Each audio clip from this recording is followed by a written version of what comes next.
Nokia smartphone maker company HMD Global তার একটি জনপ্রিয় স্মার্টফোনের দাম কমিয়ে দিয়েছে।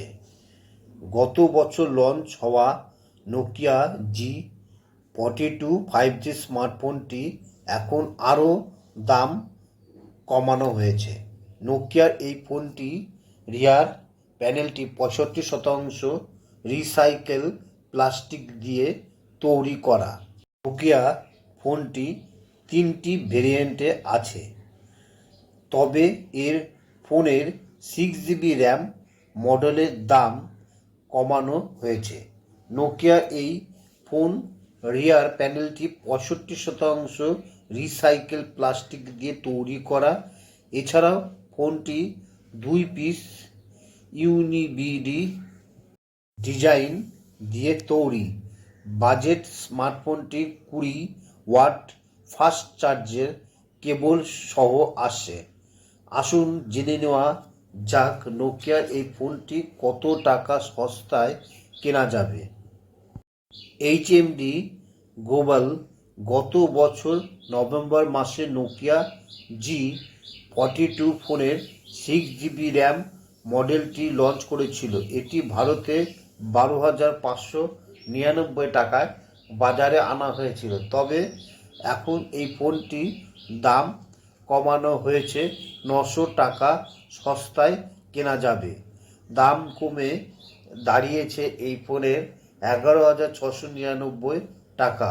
স্মার্টফোনটি সো পিঙ্ক, সো গ্রে এবং সো পার্পল কালারের অপশনে কেনা যাবে।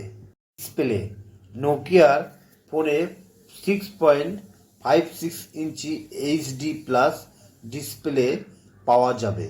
এতে 720x1612 পিক্সেল রেজুলেশনে দেওয়া হয়েছে। এটি 90 Hz রিফ্লেক্স রেট কাজ করবে। প্রসেসর স্মার্টফোনটি অক্টা কোর কোয়ালকম স্ন্যাপড্রাগন 400+ চিপসেটে চলবে। এটি অ্যান্ড্রয়েড 13 অপারেটিং সিস্টেমে কাজ করবে। র্যাম এবং স্টোরেজ এটি 6GB র্যামের সাথে পেয়ার করা হয়েছে। এছাড়াও এতে অতিরিক্ত 5G ভার্চুয়াল র্যামও পাওয়া যাবে। এটি 128GB স্টোরেজ সাপোর্ট করে। মাইক্রো এসডি কার্ড দিয়ে এতে 1TB পর্যন্ত স্টোরেজ বাড়ানো যাবে। ক্যামেরা ফটোগ্রাফির জন্য এতে ট্রিপল রিয়ার সেন্সর দেওয়া হয়েছে।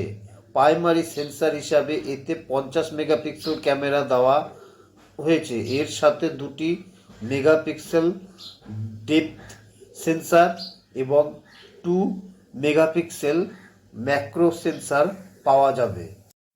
ব্যাটারি পাওয়ার দিতে স্মার্টফোনে 5000 mAh ব্যাটারি দেওয়া এবং এটিতে 20 ওয়াট ফাস্ট চার্জিংয়ে সাপোর্ট করে। আগে এক সময় ছিল এক ডাকে নোকিয়াকে জানতো লোকে, কিন্তু এখন এই নোকিয়া আর অত লোকে পছন্দ করে না।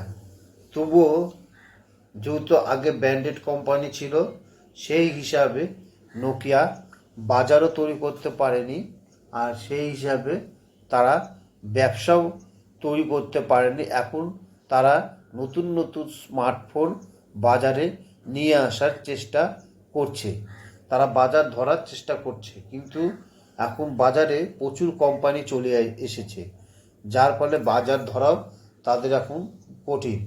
তবুও তারা নোকিয়া 5G ফোন লঞ্চ করার চেষ্টা করছে।